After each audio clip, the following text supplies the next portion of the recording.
When you're a billionaire, you can literally get cities to dismantle historic bridges just so you can sail through to open sea with your mega yacht. And that's the case with billionaire Jeff Bezos and this little problem that he's been having with this pesky little historic bridge in the port city, the Dutch port city of Rotterdam. So he is going to pay to have that historic bridge dismantled so he can get through with his mega yacht. It is one of the most insane stories, but honestly, in today's day and age, this is what we should expect. Now, Bezos, one of the richest men in the world, commissioned the building of the three-mast yacht, which tops out at 130 feet high for the price of just $485 million. Now, the bridge, also known as the Koningshaven Bridge, is not big enough to let this yacht go through, and so it will be dismantled with Bezos himself footing the bill for the work. Now, here's a photo of the bridge. It is a historic bridge that was actually severely damaged during World War II. And so they recently finished renovating the bridge and restoring it completely. And there is legitimate concern that now that Rotterdam has agreed to dismantle it, just so this yacht can go through, it will be damaged, right? They don't, like the locals do not want this, but it doesn't matter what the locals want. Apparently, even in Rotterdam, you've got billionaires running the show.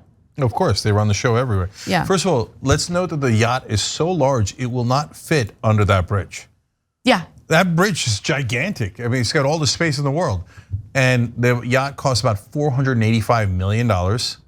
As Anna said in our production meeting this morning, it has an assistant yacht. No, I mean, not only does it have an assistant yacht, listen, we don't have footage of the exact yacht yet because it's still under construction. However, this video will describe what is going to be in this yacht and what it'll include. So let's watch.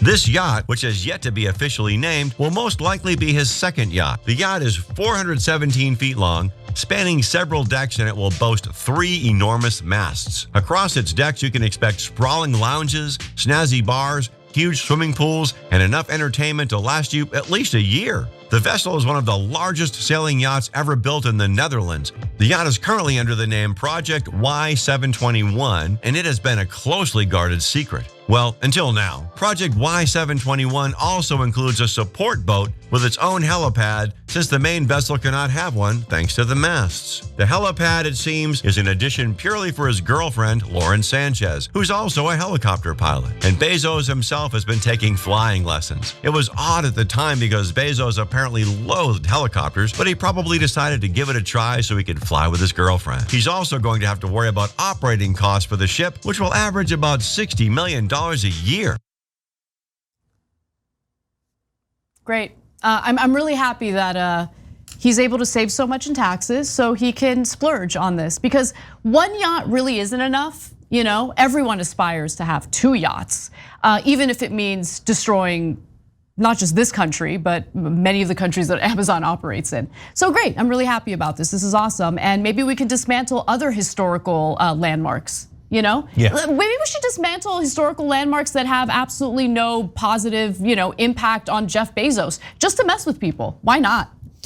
Yeah, well, fascism couldn't take this bridge down. They rebuilt it as a sign of defiance. But it looks like capitalism can. You just have to pay enough, and then there it goes. So yes, they'll bring it back, and yet we don't worry. We get it, right? We know that it created a couple of jobs there. That's the excuse the politicians use every time, right? And I'm not saying they shouldn't build it there. He's going to build it somewhere, right? And so, but there was one good reason not to build it there. It's behind that bridge, and the locals don't want the bridge dismantled.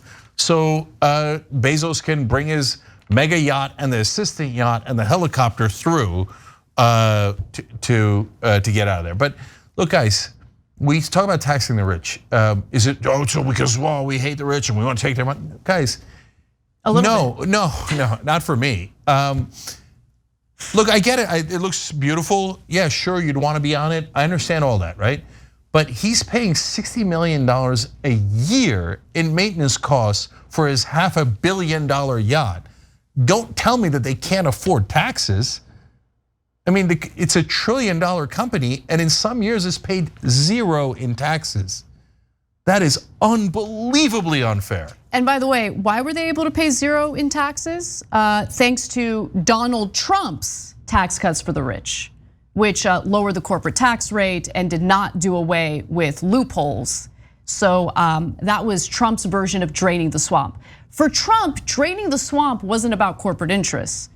In his mind, the swamp includes soybean farmers, it includes factory workers, it includes migrant workers, it includes the powerless. He considers them the swamp monsters. So don't get that twisted.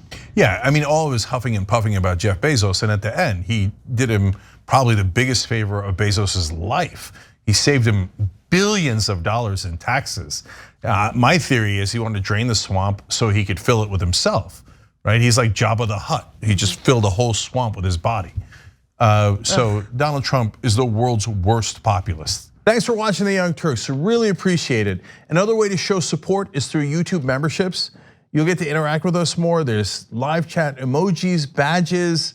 You've got emojis of me, Anna, John, JR. So those are super fun. But you also get playback of our exclusive member-only shows and specials right after they air. So all of that, all you gotta do is click that join button right underneath the video. Thank you.